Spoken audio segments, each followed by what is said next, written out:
Hello and welcome to the 82nd gathering of the Adventure Party on this, the 24th of September 2017. I'm your party leader, Brad Ludwig. We ask that you peace tie your swords, holster your blasters, and make sure you paid for your tickets to go see GenCon and I didn't write anything. God damn it! You'd think that I would have remembered to do that, but I missed it again. It seems to be a recurring theme, unfortunately. In this particular meeting of the Adventure Party, it's brought to you by our Patreon partners, and we've got quite a list now. Brian Jensen, Amy Cantwell, Amy Frost, Growly Bear. Yep. We like Amy Frost. Growly Bear, Jackie Hearn, and I'm not going to... JF DeBow. There we go. God in the Shed. God in the Shed and Life Engineered, and there's more to come. He's working on his finishing up his follow-up to God in the Shed, and his follow-up to Life Engineered has come out. So there you go. And we'll tell you a little bit more later on how you can become a partner with Galactic Netcast Network. So, I mentioned GenCon. Yeah, it's been a few weeks since GenCon, but you know what? Glenn was there, and so Glenn is going to give us a little bit of rundown of the things that he saw, the things that he did, and things that we should be keeping an eye out for. Coming down the pike here, things that we should add to our gaming collection. So, without further ado, hi, Glenn. Hi, Brad. I hear a rumor that you're a movie reviewer with your YouTube show, The B-Movie Bunker, and that you created an RPG called Mist Runner and are working on something in addition to Mist Runner. That's correct. I'm working on the prequel RPG, Demon Eater. Ah, there you go. So you got something else to look forward to, dear listener. We're going to do our normal roundtable game review by Glenn to kick things off, a little bit of game news, and then we're going to jump right in to our discussion on GenCon 2017. So, tell us about the game that you have chosen this week, Glenn. I have chosen the game Laser Riders. This is from Greater Than Games, designed by Nicole Klein and Anthony Amato. It is for 2 to 4 players, plays in about 30 to 60 minutes, and retails for about $40. What is Laser Riders, you might be asking?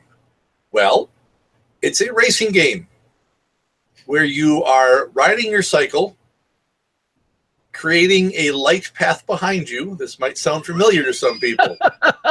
It is basically Tron Light Cycles, the game on the tabletop.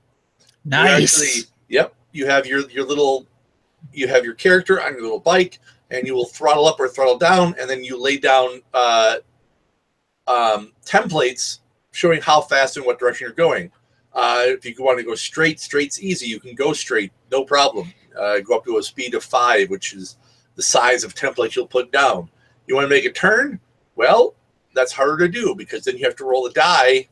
And if you roll under what your current speed is, you can't turn. You just go straight at the speed you were going. Oof. If you roll a 6, it's a regular 6-sided die. If you roll a 6, you make your turn, but you then spin out and your throttle's reduced to 1.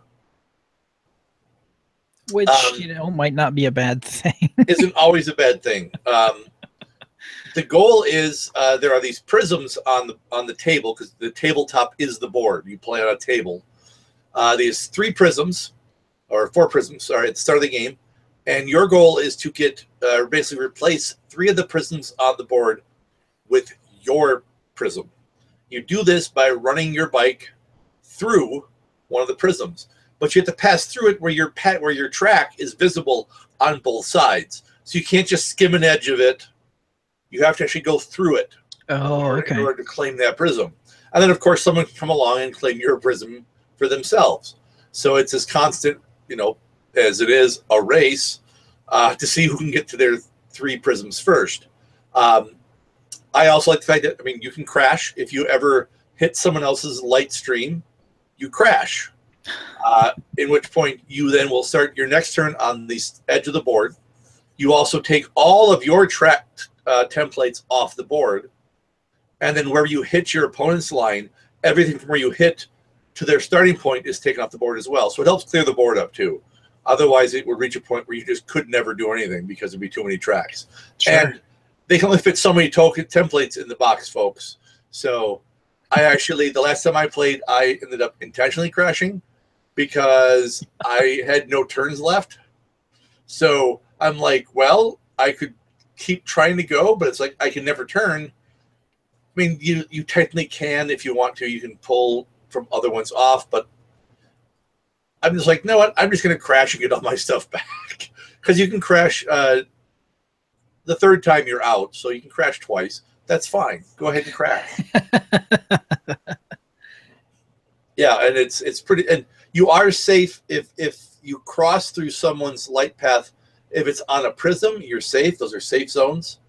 And then each different rider has a special ability that you can activate once during the game. And one of them is like he doesn't crash one turn. So he pretty much does like in the movie where he must like jump over that person's line because he's that good. So it's a fun game. One of my favorite things about it, aside from the gameplay itself, because I used to love Tron Light Cycles, even though I was terrible at it. Same here. I still loved it. Yep. Even though I did not see Tron the movie all the way through till I was in my 30s. Really? Really. I never saw it at the theater, and I'd always catch snippets of it on TV, but I never just sat down and watched the whole thing until I was in my 30s. Oh. Yeah. So I'd always seen bits, and I probably had seen the whole movie, just never in one sitting. So, but the packaging, it is packaged. Mine just a little taller, but as if it were, so each rider comes in a box of its own that all fits into one slipcase. So it looks like 4 VHS tapes inserted into this box. Obviously I said it's a little bit bigger, but still that's how they made it look. And to top it off, Greater Than Games has a little playthrough video that if you watch it on YouTube, it's recorded to look like it was recorded on VHS. It has a very 1980s-esque VHS feel to it. Which is great. Looking at that artwork, it looks like that feel of 80s movie posters almost for especially for sci-fi films. Yeah. And if you guys are checking us out here on the YouTubes, I'm flipping through images from Board Game Geek, and yeah, right now I've got the picture up of what the box looks like and the 4 different cyclists, as it were, in the game. And yeah, it does. It looks exactly like a box set of VHS tapes. Yep. And it is, for those of you who weren't around in the 80s, this is exactly what our stuff looked like. And you can look back now, having seen what design sensibilities are at this point in time, and go, oh God, that's awful. But if you were in the 80s, you go, yeah, that's exactly what we had back in those days. And we loved it. And we liked it. Laser Riders, $39.99. Bruce Box later not included.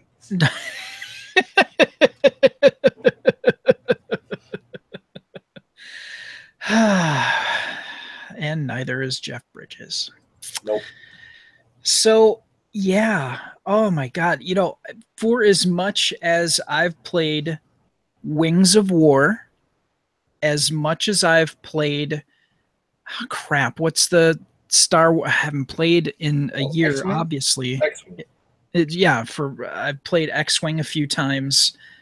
Um, it really kind of, you're not using actual vehicles. You are just you're laying out your templates, your cycle trail essentially. But it kind of has it has the same mechanic essentially, for all intents and purposes, except you don't have a little representation of a ship. It's just the trail you're leaving behind. And uh, that is just, it's gorgeous. It's absolutely gorgeous. If you're not seeing this on YouTube right now, it even has it looks like, and granted, some of the pictures here aren't the best, but it's on a prismatic type material. So I mean, it even has kind of the cheesy 80s feel to it as well, in look, and it's all intentional, and it's a thing of beauty to, people like Glenn and I and other older gamers, people that were around in the 80s and were fully immersed in that, because that's what we had. So yeah, Laser Riders. Oh man, I have to redo my game closet. I have to like rearrange it. We got Mysterium now. We got another a bunch of other games, and I'm looking at my closet right now, and it's a nightmare. It has to be completely reorganized. But this is a game I would absolutely love to add to that library. That just, a group of 4 people, nice big table, just go to town. That is awesome. Thanks for sharing that with us, Glenn. Absolutely, man. Other things that we share with you is our love of Die Hard Dice. dieharddice.com. They, unfortunately, their stock is out right now because they are, I believe they're at the Salt Lake Con right now. So they've like pulled all their stock from the website, but they're going to have it completely restocked on the 25th, which is tomorrow as of this time of the recording that we're doing. They have just released glow in the dark dice. They have green, and now they have blue, and they are poly dice that glow in the dark. And dude, they're $450 for a set, for a full set, like the 2 percentiles, full set. 6, what is that? God, math is hard. 7 dice set, $450, poly dice, glow in the dark. Their deals are absolutely stupid, and the reason why, not stupid, but like almost unbelievable, is the sense of the word of stupid that I'm trying to use here.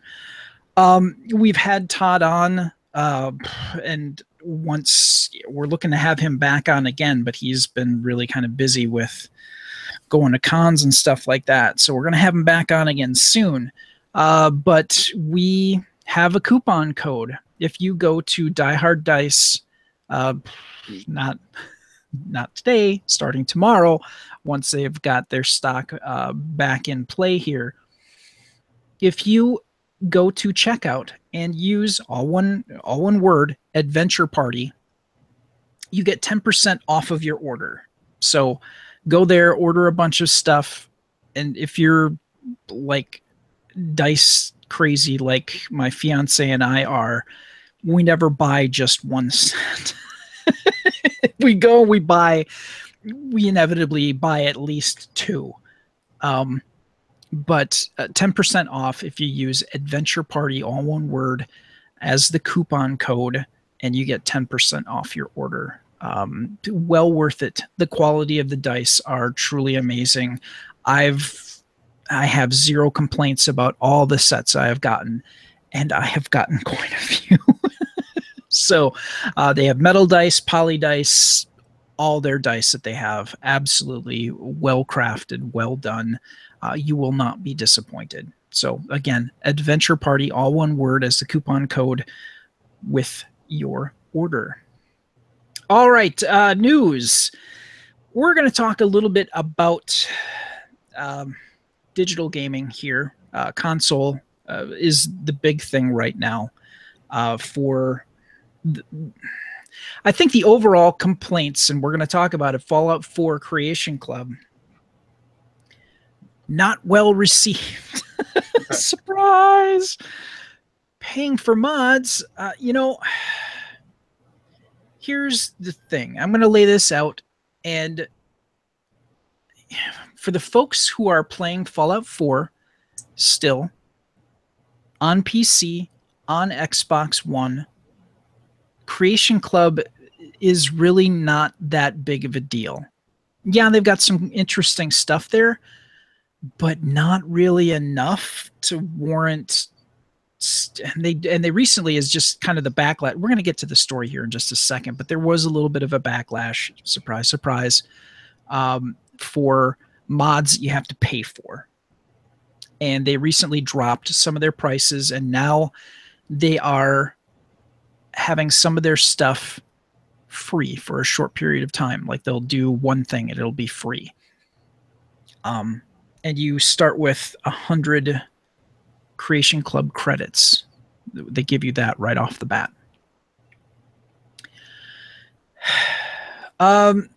For people like myself who use PlayStation 4, we don't have access to Nexus mods. We don't have access to the thing that really hamstrings Fallout 4 for mods on the PlayStation is the fact that Sony won't allow scripts to be used in mods.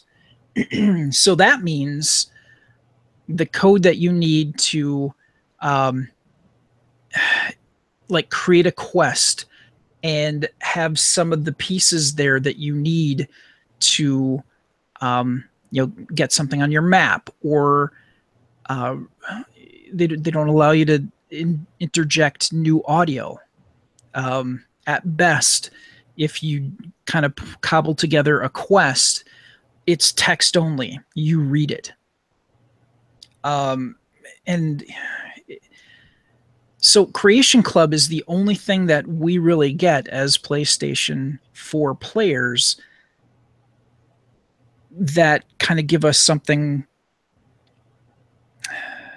more than what you would get as just a mod, if that makes sense. And like right now they have, what is it?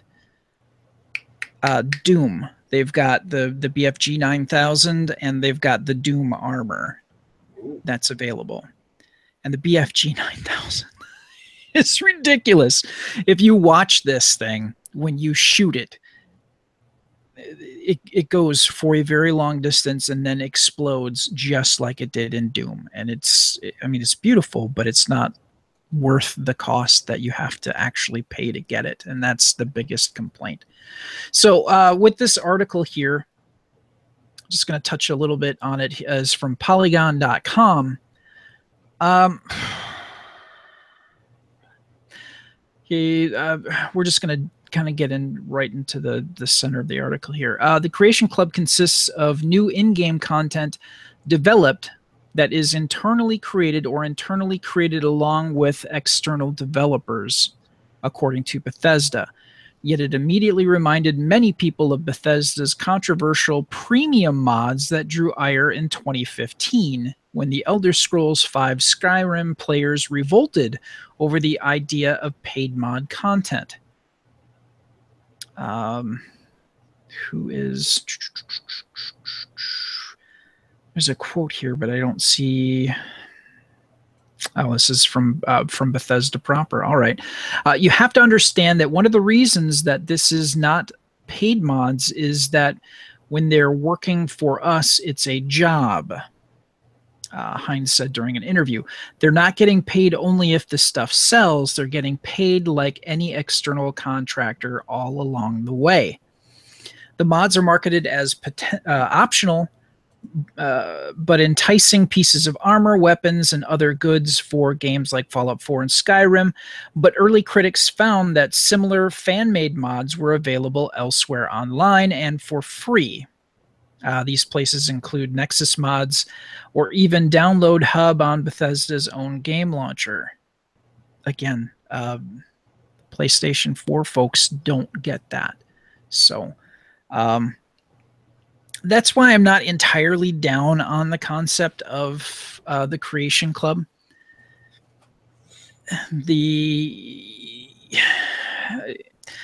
My biggest complaint right now is they have such a limited range of stuff right now. But again, it's not people on the outside like you or I, if we had the skill and ability to make mods, throwing them into the mods section where you could download for free. This is actually stuff that Bethesda is creating in-house or working with outside outside firms, folks that are making this for them. So they actually have access to a little bit better resources for PlayStation, which, you know, again, I hate to harp on that, but for folks that play it on PlayStation, Creation Club is actually not that bad of an idea. So we'll see how things kind of develop as time goes on, but I don't know. They had to backpedal, like I said, and drop some prices. We'll see how this all comes out in the wash at the end. So, all right. We here at Adventure Party are looking for a bunch of awesome people to join our network. If you would like to become one of our partners, we listed off some of the names of our partners that we currently have. You can go to gncasts.com/support and check out what we have to offer. One of our rewards is an extra podcast called Applicably Galactic App Review with Peter Fisher, and that's exclusive to our partners. We'll also thank you here on Adventure Party for being our partner, which we did at the top of the show. And again, if this interests you, you can go to gncasts.com/support and click on the Patreon link. All right, the Kickstarter spotlight. Last time we talked about the Alien Bestiary for Starfinder and 5th edition RPG. I'm excited because they've really kind of been kicking ass here. Their goal was 10,000. They are currently at 26,065 with 6 days to go as of the recording date. So they've whipped some ass. And you know, one of the cool things, I pledged at the $50 level, the Space Ranger level, so I can get a hardcover version of the Alien Bestiary and the PDF for either Starfinder or 5th edition D&D. It's an either or at the $50 level. I play Starfinder. I've mentioned it in previous episodes of Adventure Party. I have not played 5th edition of D&D, so I will be going for the Starfinder option here because we actually made some characters, and we're probably going to be playing Starfinder within the next month, probably. So I'm looking forward to that. We're currently playing Mutant Year Zero, which has been a very, very fun game and an interesting concept and system. I don't know if you played that, Glenn, or are you familiar with Mutant Year Zero? I'm a little familiar. I have not played it though. It's a D6 type system. This is from Modiphius. Yep. Yeah, go figure. We were just talking about Fallout, the Fallout game that they're coming out with. So Mutant Year Zero is a game where the apocalypse happened, and it's an interesting take on it, and it's not just developing your character, you actually develop your arc or your your settlement, I guess, is the best way to describe what they're saying there. But it's a fun game. It's an interesting game. Anyways, back to Alien Bestiary. Yeah, so they're really kicking ass. 6 days to go. This is definitely happening. Now you have brought us something else. What is that? Sorry. I was trying to click on my link to open it up. And I clicked on your link and opened up the Alien Bestiary, and I was confused. Whoops. So, what I brought is Zero Gravity. It is a magnetic miniatures game. It is a capture the flag that uses a 3D arena. So the board is basically like a hollowed out cube, and you play on the inside of that cube with your miniatures and templates, everything that stick to the walls or the ceiling, and I guess the floor, though you don't need to stick to the floor. It looks really cool. And I'm not saying that just because of the teams that they have, which I'll get into in a moment, but just the fact that you've got this nifty, and yeah, some people might say, well, it's just, it's just some kitschy thing. Yeah, sure it is. But it looks damn cool. You got minis on the walls, man, on the walls. And it's basically, it's in the future. Of course, the future is always dystopian, and you've got this super brutal, violent game. In the arena, you can play as one of 4 teams: the Irish Sharks, the fearless Moscow Jackals, the fearsome Tokyo Demons, or the proud Milwaukee Eagles. To which everyone told us, so it's some dude from Wisconsin. Nope, this game's from England. That's crazy. Yes. And I mean, and which I think when you look at what I mean, because like the Milwaukee Eagles, okay, I'm gonna go through the teams. So you have the Irish Sharks, which is kind of like more like Vikings and fish people. The Moscow Jackals, which is like a lot of Jason Voorhees guys and stuff like that. They're like the heavy gunner people. The Tokyo Demons are like cybernetic samurai. And then the Milwaukee Eagles, which are, as they call it, it's a team of modern Valkyries, and they also call them Amazons. It's kind of like they're going with the Native American thing a bit.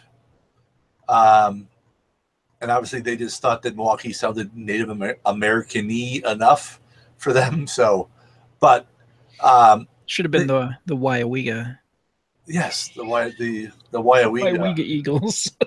Yeah, and maybe actually looking at the artwork, some of these actually look like Native Americans as opposed to. I mean, one of them is obviously white, but the white chick isn't dressed as a Native American. She's dressed more like a druid, holding a human skull with a glowing staff. So the ones that are supposed to be more native actually kind of look it. At least some of them do. But that's a whole different point. And obviously, I'm going to cut a little bit of slack for a British company if they don't quite get some native imagery right. But you're playing on the walls, man. Yeah. It looks super cool. So, I mean, they were looking for $29,875. That's, again, because it's converted from funky European money. They've already got $58,949. So this is happening 11 days ago. You can get in on the game for $106. Yeah. Yeah. So, I mean, it's not cheap, but I wouldn't expect it to be when you have It's You know, magnetic. it's all, that's a lot of magnets, and to make this all work.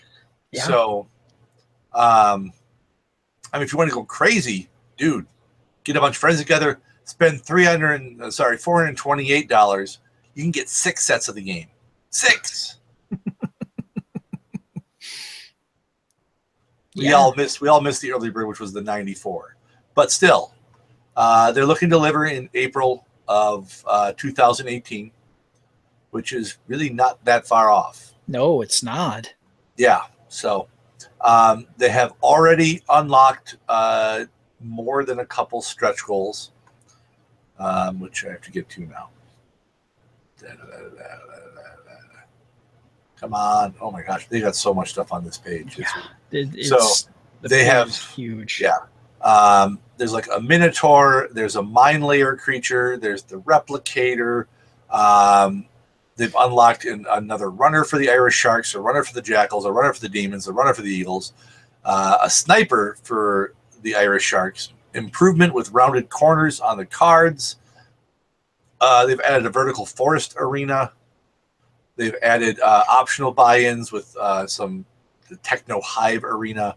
They had a sniper for the Tokyo Demons, a sniper for the Jackals, the Mine Layer Beast, which I already said, mine tokens, improvement crates, a sniper for the Eagles.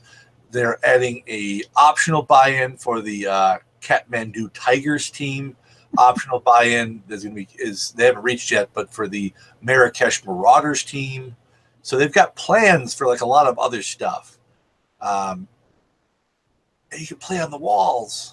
Yeah, I like these smaller, team-based minis games. It's what I've been doing a lot more of. And just, and the one that I want to play, but I haven't been able to get around to play much is Guild Ball, which is, kind of a fantasy sport. And this is sci-fi sport, kind of, bloody arena with, you got guns and axes and stuff, man. On the walls. If I didn't mention that. Yeah. And what's amazing too is they got somebody high caliber to paint these minis to show you what the potential is and the detail. Obviously the paint job pulls out the detail, but regardless, these are beautiful minis. Yeah. And well imagined, well crafted. Obviously these things aren't going to be painted when you get them, but like I said, seeing this, you see the potential for the awesome that you can add to this by painting these things. And yeah, you can argue that it's kitschy, but quite honestly, it can be a different way of thinking. Because looking at, they also include, and I saw this, was a kind of a measuring stick as to how far your character can move, and that also kind of goes along with moving up the walls. I mean, there's going to be a different form of strategy playing a game of this type, which I think has the potential of being very refreshing.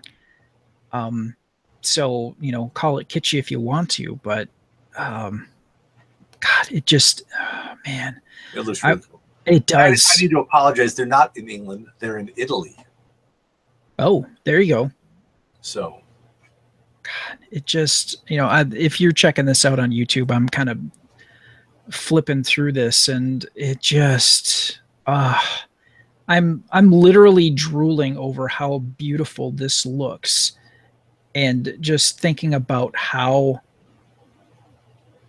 this would play out. God, it is wonderful.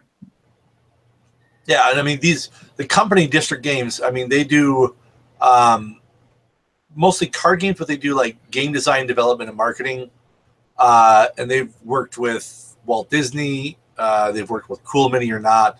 They've worked with Eagle Griffin Games. So they've done stuff with a lot of other companies as well. Yeah, and their big thing is a game called War Rage, which I've heard of but never played. I don't think it's a big thing over here. I have a friend actually who I know that has played it, but he also lives on the other side of the pond. So, as they call the Atlantic Ocean.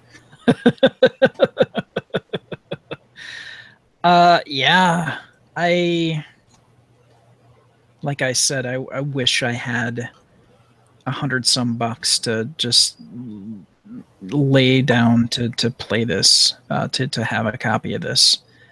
Um, so if you're getting it, then I will be coming to your house to give it a go. Play Laser Riders. Absolutely, I It would. can just be a day of dystopian future games. A day, some bitch, I'm sleeping on your floor. 2 days. Ah, yes. So 11 days to go as of today, September 24th. Yes, it's $106 US, but for what you would be getting, this type of game, $106 is not outside of the realm of what you would pay for a game with magnets in it and high quality miniatures. That's normal. And you're getting, I mean, these teams are not tiny either. There's a lot of minis per team. So yeah, $106 is very reasonable for something of this caliber. So okay. Well, thank you, Glenn. Appreciate that. Absolutely, man. Now you are going to get to talk a little bit more. Hooray! Because you were actually at Glen. Oh, Jesus Christ! I was at Glen. You were at GlenCon. I got to hang out with you. But you also went to GenCon in Indiana. And you got to you actually got to run some stuff there too, didn't you? I did. I Yes. ran some playtests of Apocalypse How, and I ran the very first ever playtest session of the new rules of Demon Eater. Nice. So it's a 4-day event. Yeah, official, the show floor and all that, but I mean, people are doing stuff as early as Tuesday and Wednesday, maybe earlier, but stuff official like con type stuff kind of starts getting going around Wednesday. But yeah, it officially runs Thursday through Sunday. So in that time when you weren't running stuff, because you didn't have a booth there, Nope. You got to either engage by checking out other companies that have some stuff either coming out or came out during Gen Con. There were a few Kickstarters that delivered their goods during Gen Con. But you got to see some other stuff that is coming out. So I wanted to take a little bit of time to first off find out how your game that you've been working on, your card game that you've been working on, Apocalypse how did that go? How did your playtest go? They went all right. The game needs so much work because I'm just not happy with how a lot of it's going. But I got some good feedback on a lot of stuff, and I got some good plays of it, so that was good. Good. Yeah, I know you've. Good Lord, I think I played a version of it. Like 900 years ago or so, however long I've been working on this. It was for Oot's birthday party at the bowling alley. Oh yeah, it was. In Point, which was probably 3 years ago, at least. So this has been like at least. It's been an intense labor of love for you to tweak this thing and, you know, work a full-time job where you're managing a game store. You got a lot going on. But at least you got to go to, you know, to a large event like Gen Con and get people who are serious gamers to give it a whirl and give you some of the feedback that you need to make it as successful as possible. So did you just do face-to-face feedback? Did you have people fill out a sheet, or how did you run I that? I didn't do a sheet. Okay. I've done a sheet in the past, and for me, it's just never worked. And for me, it's best to sit and just talk to people, and then I take some notes. Yeah. Because if I just have them fill stuff out, they just write down game fun,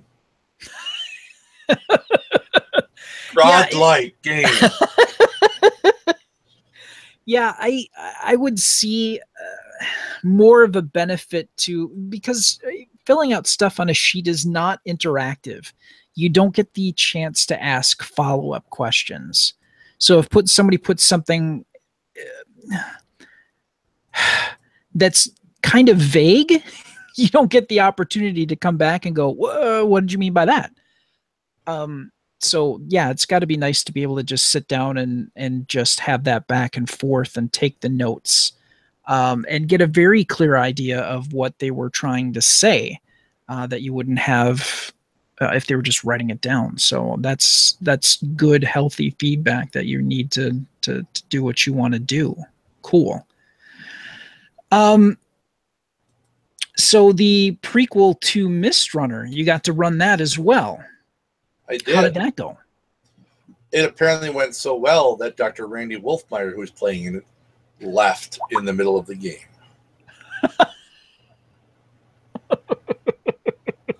No, I'm not joking. He did leave, but that was because he was invited to go do True Dungeon with like a whole bunch of people from Critical Role and all that, with Pat. So I don't blame. Okay, I don't, and even if it wasn't with them, I don't even know if he knew it was with them. Even regardless, Randy's played plenty of Mist Runner. Randy will help me on plenty of the rule stuff, and to go do a free $50 or even I don't know what it costs now at GenCon event, by all means, go ahead. I was just a little bummed that the 2 times that Pat ran people through it were both times while I was running a game. If it had been at a point where I was just playing the game, I could have blown a game off if I was just a player. That's fine. But the fact that I was running them, and I'm like, oh, Pat, why do you hate me? So, but did you contact Pat and let him know? Once again, you foiled. I did not. Pat has enough things on his plate. He doesn't need me to come up and say, why don't you love me as much as you love Randy and Gretchen, who actually have done a lot more for you in your writing career than I have, and who you've known much longer. Gretchen especially is one of those people where she's one of those people who can really kind of tell Pat, go do this thing, and Pat will be like, yeah. She can make him like she kind of do the she'd rather get off the pot type of stuff. Yeah. So,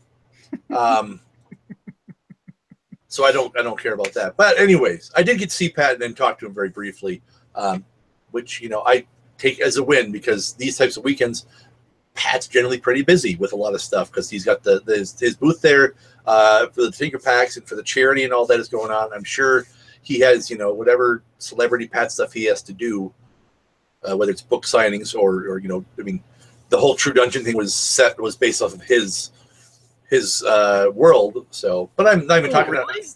Yeah, it was. Oh wow. But then again, we were talking about how Demon Eater went, and here I am talking about Pat. So screw that guy, and actually not. I love Pat, and those of you who follow him will know why I'm not going to dump on him. Yeah, aside from the fact that he's a friend of mine, but the Demon Eater one, it went really well. The people who played it, one of them was not really a role player. She has just kind of started role playing. It was a whole bunch of friends. So it was like 3 guys and then their wives, or 3 wives and their husbands, whatever, or boyfriends, girlfriends, whatever, or 5 of them, whatever, however many it was. And they were great. They loved it. At least they seemed to love it. They liked the way some of the stuff worked. I added some interesting things because the whole setting is, it's a couple hundred years after society's collapsed due to a series of things. This one is there was some weird phenomena that basically nothing electrical works anymore at all. machine, and you know, so anything electric doesn't work. Period. It's just sitting there. And then you had, you know, magic came back, which, you know, are these connected? Probably.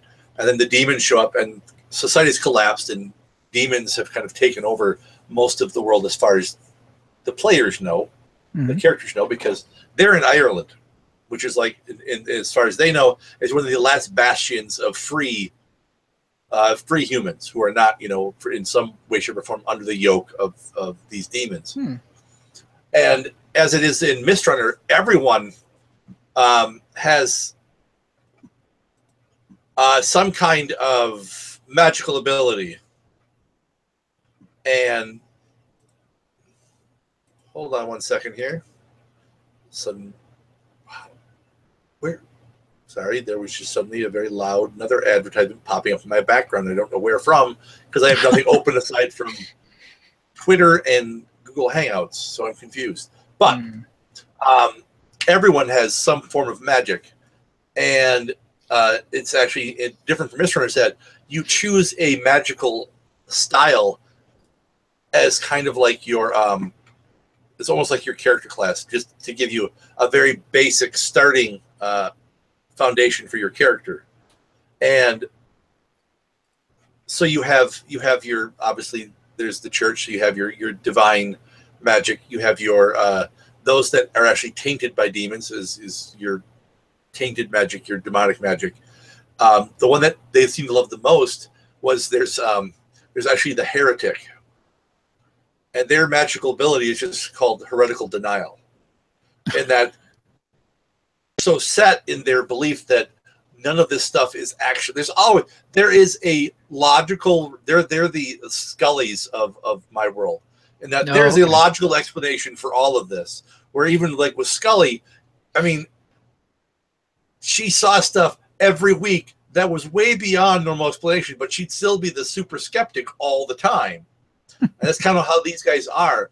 And the cool thing is that their ability is that, so like what this guy was doing, he kept, every time they were fighting this one demon who was doing these things that are not humanly possible, and the demons live in a human host, so for the most part they look, for the most part, kind of human.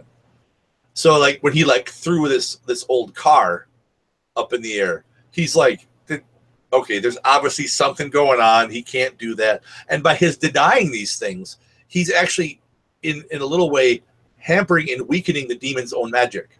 So they're like a walking magical dampening field, where they can kind of like tune people down. And because of the fact that they're just like, no, their belief in non-belief is so strong that it can counter some magic. And they were loving that. So, but it went really well. And I did my typical thing when I do for all of my playtest games is, well, actually, almost pretty much every role-playing game I have ever run at a con that was not through the RPGA is I have a basic idea, and then I make everything up based on what players show up. Okay.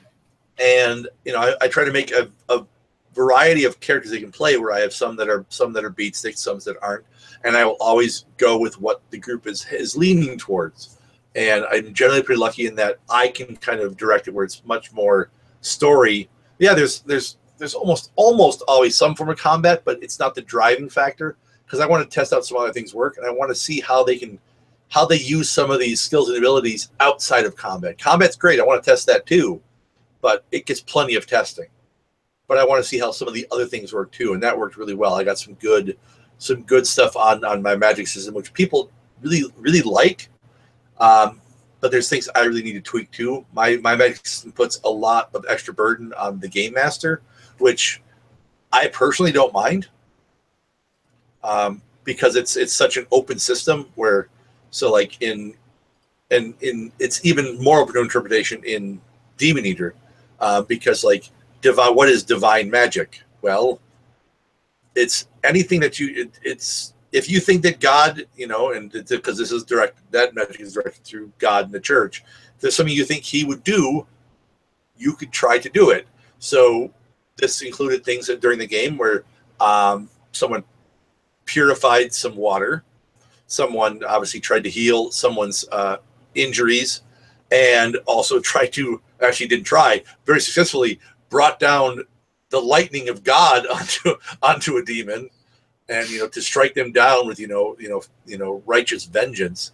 So all these different things can kind of fit in that, and it's pretty cool how they played all this stuff out. I love it when these things come together, and I get a group that just doesn't want to just simply go through and I just want to kill things. They did all these really cool other things that was great.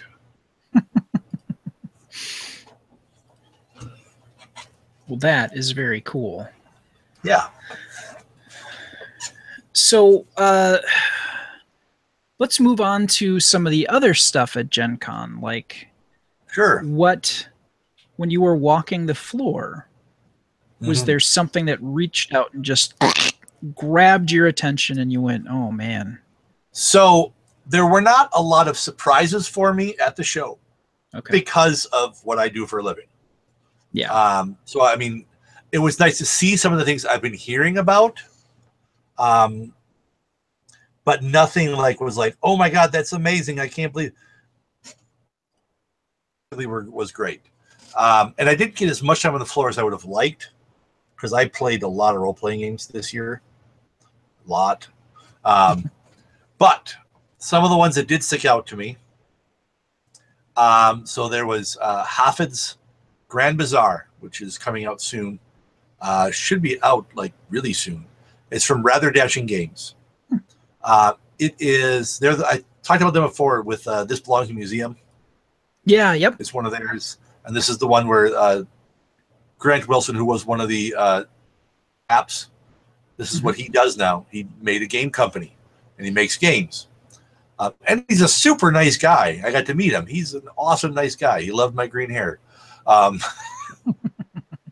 But this one, it's a trading game set in the Near East, in a market, supposed to be like a period piece, and it works really cool. I didn't get to play a full game, but I got to play a short little demo type thing of it. And you've got different areas in the market you can go to, and some of these it's this trading and negotiation.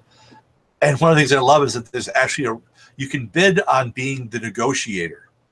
Pretty much the negotiator, which means if you become the negotiator, so if I'm the negotiator and say you want to trade something with Anessa, Brad, in the game, you have to go through me.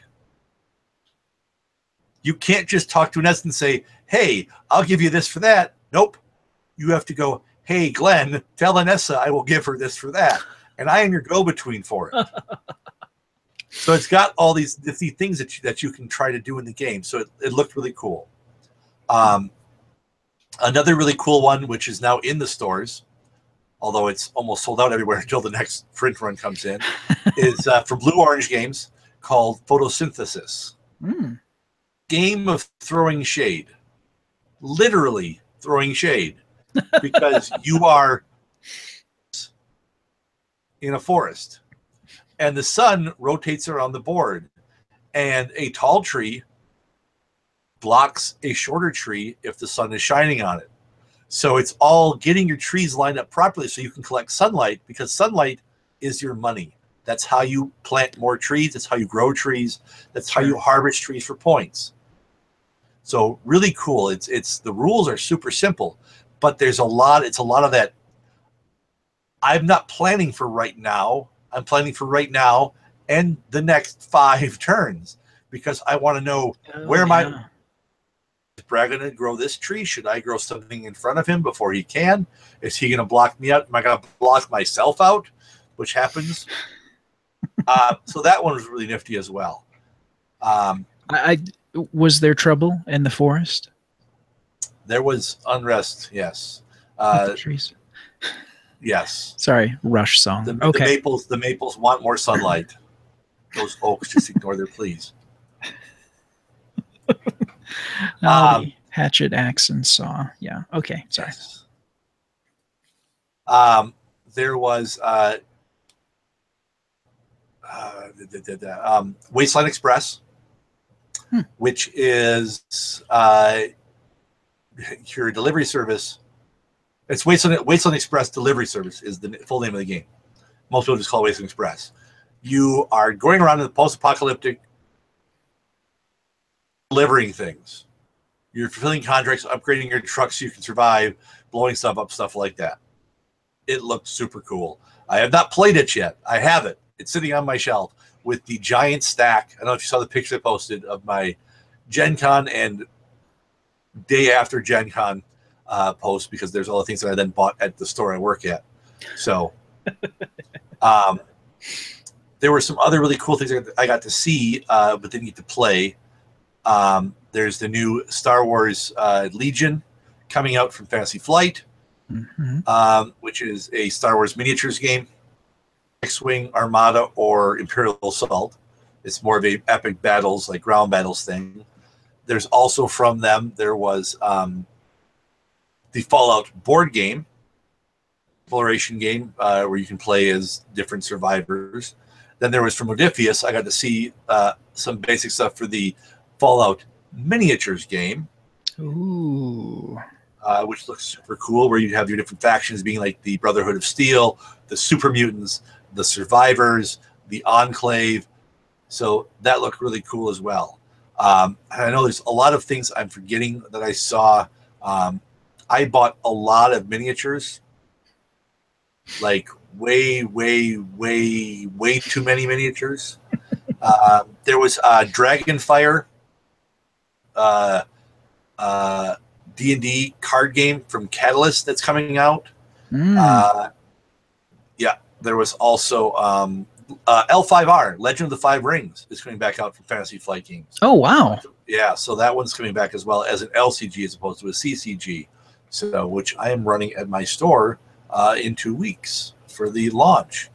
And there were so many other games. A new version of Transhuman Space coming out, Eclipse, Transhuman. That one. There was. They're bringing back Iron Dragon finally. Of course, there was Sentinels of the Multiverse, Oblivion. Oh, finally! Hey. Yep. Along with the upcoming Sentinels RPG. Multiverse is doing a role-playing game. And they were playtesting it, or I didn't get to see anything for playtesting it. I've only heard a little bit about it. Because oh man, I know because I think that they started to do something and then it didn't. Yeah, but yeah, it's now back in the works, supposed to be released this year. Okay. At end of this year. There was also 2 Buffy games. One actually came out last year, but it was at GenCon because it hadn't really got big distribution. It was a Buffy board game. And then there's the new Legendary Buffy the Vampire Slayer in the whole Legendary series of games. And then you had some cool reprints coming back. They're bringing back Pillars of the Earth, which is a game I loved based off the book about building the cathedral. Stop Thief. I don't know if you remember that one it was like from the 70s, late 70s. That one's cool. They're bringing back Iron Dragon coming back in the whole Rails line.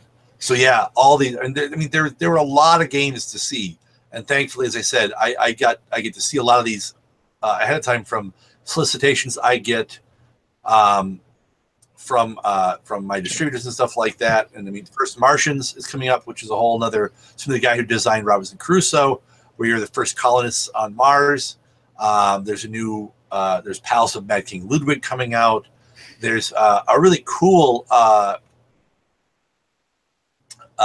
game called I don't know, my mind is blanking now. I was gonna say maybe it's not that cool. Just there were so many things to see, and I've spent so much. You know, I tweeted on Thursday. I said I had a picture of all the minis I bought, which I bought into Wild West Exodus. I bought into Bushido.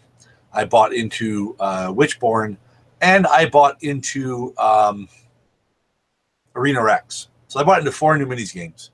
And as I posted at like roughly 12 o'clock, so roughly around noon on Thursday, I posted, well, spent my whole budget by noon on Thursday, which is okay because there's my budget. Then there's the real budget. The budget.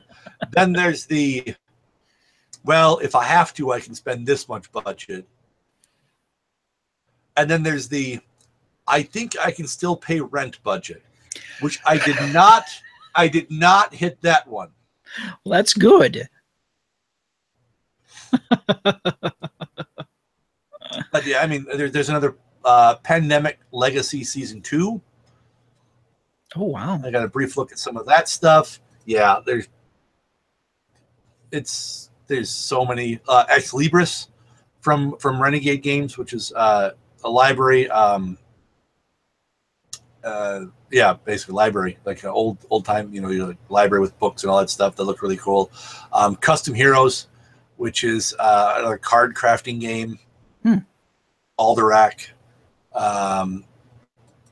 Just so many games that I will never get to play all of them, even though it's kind of my job. I can't believe I forgot Unearth from Brotherwise. You're taking up ancient ruins. You're rolling these dice. You place the dice on ruins. Then the highest die on the card, once it reaches its threshold, yeah, it's cool. You're unearthing. That's what you do. You unearth stuff. That one was super cool, which is also on my stack of games to play. Oh, and oh my gosh, one of the best ones, Magic Maze, which I actually played in May at ACD's open house. So Magic Maze it's a co-op game, and you are there's the elf, the dwarf, the barbarian, and the wizard, and you've lost your equipment. You have to go to the maze, the magic mall, and steal equipment and make it out without getting caught. What makes this game cool is the way it's played. So you start on one central tile, and you'll be adding tiles to the game as you play. However, each player, so you don't control it. You don't have a pawn. You're not the barbarian. You're not the wizard. You are everyone. Everyone is everyone. Because what you have is depending on how many players you have one or more tokens in front of you, signifying what your ability is. So in a 4-player game, you might have the ability, use escalator and go north. My ability might be and use a vortex. Someone else will have go west and go south. So with a timer going, and if you're looking at the board, and if I have go north and someone needs to go north, I will move that pawn north. And then hopefully someone else is paying attention to know that, oh, well, now that pawn needs to move east. So the person who has that ability will move it east. And you can't talk. Oh. There's a really big pawn that you can kind of put in front of someone when they're not paying attention to tell them you should be doing something right now. To navigate through this maze, uncovering more tiles, getting to the equipment, and getting out. Because once you have all your equipment, the alarm goes off and you have to escape. You have to do that all before the time runs out. There's a sand timer going. There are several spots on the board where you can go on that have a little sand timer on them that lets you flip the timer over. You have to be careful, though, because you want to try to cut it as close as possible. Because if you flip the timer over, you don't wait for it to reset and start. It just flips over. So if you flip it over too quick, you actually now have less time than you had before you flipped it because you were too anxious to flip it over. Yeah. And that spot you just landed on is now out of order. So you can't use that same spot twice.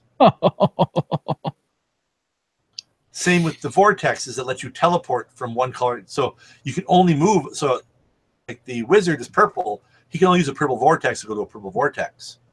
There are, on the edge of the boards, there are places you can explore to add another tile, but only if you're the right color. So on this east side of the board, only the barbarian can search there to add another tile. So having someone else there does you no good if they can't move there yet because they can't uncover the new tile. I played this game 6 times yesterday. I'm sorry, Friday when I was off, because it has you play solo play. I lost 6 times. Oh, this wow. is after me losing 3 times on Thursday. So it's so much fun. I love co-op games in general. And this one, it really is hard for someone to be the alpha gamer because you can't talk and tell people what to do. You can get angry and stomp that little get your attention pawn up and down really hard in front of someone, but you can't tell them what exactly it is they're supposed to do, what pawn they're supposed to move. With one exception. When you flip a sand timer over, you can talk and discuss strategy, but you can't move anything at that time. Oh, sure, yeah. Once someone starts moving again, all talking has to stop. So yeah, it's a lot of fun. It's really cool. Wow. No, that sounds like you really got to kind of run the gamut there and touch a lot of different things and got a firm beat on what's coming up. And while you were talking, I did take a look, and yes, the Sentinels of the Multiverse, I actually backed the RPG. Forgot that I did. I backed it the first time when it was called Story War, and they canceled that, but then they redid it, and I backed it. So I get a copy of it. And it's nice to know that the Oblivion War, Sentinels of the Multiverse, which has been kind of in limbo for at least 1.5 years, 2 years, is finally going to come out. I know a lot of people are going to be happy, but aren't all that happy that it's taken this long. Yeah, and the big thing that held it up though is and it's kind of crappy, at one of the highest levels you could get a cardboard based drawer, like mega setup, so you could put all the different, and there are a lot of different updates, addition, not addition's not the right word, but expansions. That's what I was trying to say. There's a lot of them, and don't get me wrong, it's a great game. What they did with this is they kind of, you could end up backing it at the right level, get everything that they ever did. They put out all the expansions, everything, and you could get it in this like cardboard drawers based system.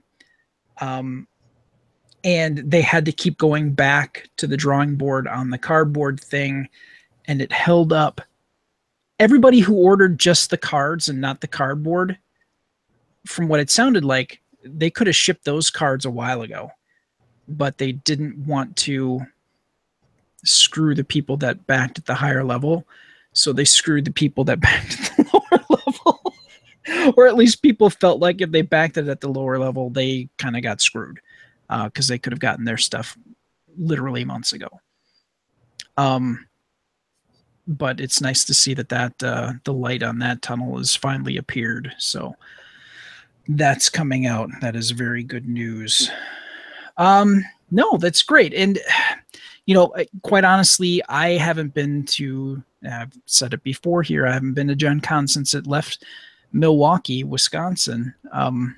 Its original, well, not its original, but the last place that it was at. And it was convenient for us Wisconsin folks, but obviously once Wizards of the Coast bought it, Milwaukee, Wisconsin is not the most convenient place for the vast majority of the people that buy their products. So they moved it to a place with a international airport that can handle a high volume of folks. So they put it in Indianapolis, which I mean makes good business sense. But and as much as I love my hometown, I mean, I also know the flaws it has, but as much as I love Milwaukee, Indianapolis treats Gen Con and its attendees with so much love.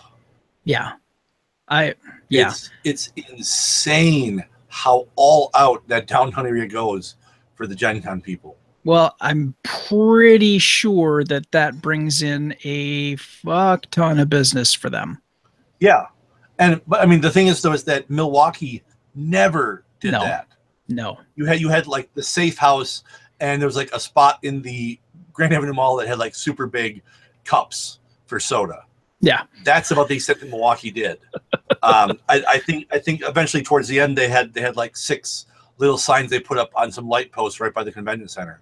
Milwaukee did not give a shit about that con, and every restaurant in that downtown area has something going on. You've got food trucks that show up that they rotate throughout the day. I mean, you have places like the Ram and something like that that change their entire. They print up special menus with everything renamed with game themes to it. Yeah, I think the 3 times that I went to Gen Con while it was still here in Wisconsin, not a whole lot of love. It was definitely not felt. And then Milwaukee got all sad and upset when they were going to leave, and they're like, "Well, can you blame us?" And moved it on to Indianapolis. So, there you go. And the best thing with this year, the nerds took over the football stadium. They were playing games. They were playing games on the football field. So they took over the whole. So they and that's the thing is it's getting to a point now where it's almost getting too big because you're spread. Yeah. You have the whole convention center spread into the arena. It's in I don't know how many different hotels, and the housing situation just can't keep up because it's 60,000 plus attendees. There isn't room in the hotels for 60,000 people downtown. Yeah. So, and my future of going is always kind of I can only go to so many big out of town things a year. Yeah, I love going to Gen Con, but there's also part of me that wants to go to Origins. I would love to maybe go to Dragon Con or a comic like New York Comic Con someday or something. So sure, yeah. But as long as I keep getting a free hotel room and a free badge, it's hard for me to say no to Gen Con. But considering what it costs to be at a place that's convenient to get from what I've heard, granted, like I said, I haven't been there, but I know I've heard from you and I've heard from other people who have gone, you end up, if you're not on it and you're willing to spend the money, trying to find a place that is close to the convention center is like finding a damn unicorn. So if you're going to get that for free, why wouldn't you go? It'd be silly not to. So no, thank you for letting us know what happened at Gen Con this year. As always, it's one of the biggest events for unveiling a lot of games. Yes. A little bit. I've mentioned it before. That's where they unveiled, I know, Vampire, Werewolf back in the day for White Wolf. That was the place it was unveiled. And it just remember going there and they had stacks and stacks. I mean, like taller than people, stacks of the hardcovers.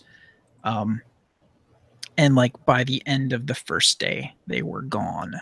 And it was hard to wrap your head around, especially if you just ran a small game store. To see that much product just fly out, literally. from behind these people. I mean, they had like a fortification wall behind them, and it was gone within 6 hours, 8 hours, something like that. So yeah, kind of a big deal. All right. On that note, we should probably wrap things up.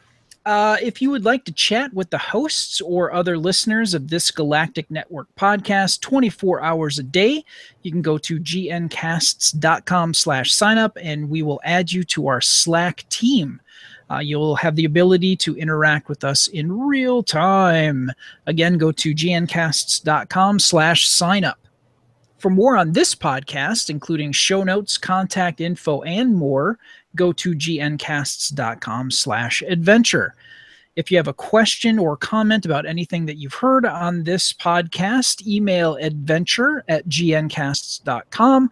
You can leave a voicemail message by calling 805-328-3966. Again, 805-328-3966.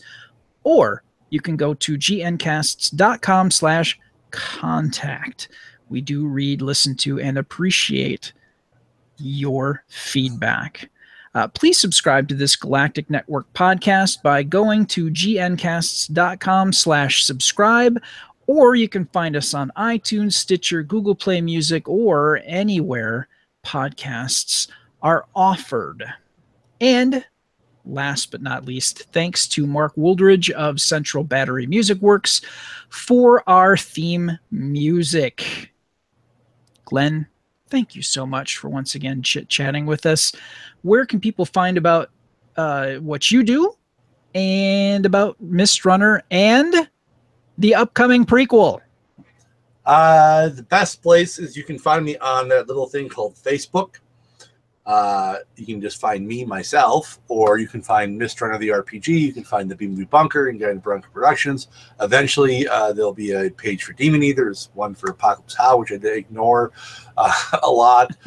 You can go to mistrunner.com, which I've also been ignoring a lot lately, and guidedbunker.com, which I've been ignoring a lot lately, and on YouTube that I've been ignoring a lot lately, but that's going to change with 31 Days of Horror, where I will post 31 movie reviews on horror films in October, one every day. I've done it for like the last 3 or 4 years. Yeah. So there'll be 31 movie reviews in October, on top of the game convention I'm going to, and the horror film fest I'm going to, and everything else I'm doing in October. Which I don't know how I'm going to get all this done. Even though I'm on vacation for 2 weeks, I'm going to be so packed full of stuff. Or Right. follow me on Twitter @GuyInABunker. There you go. The BFD.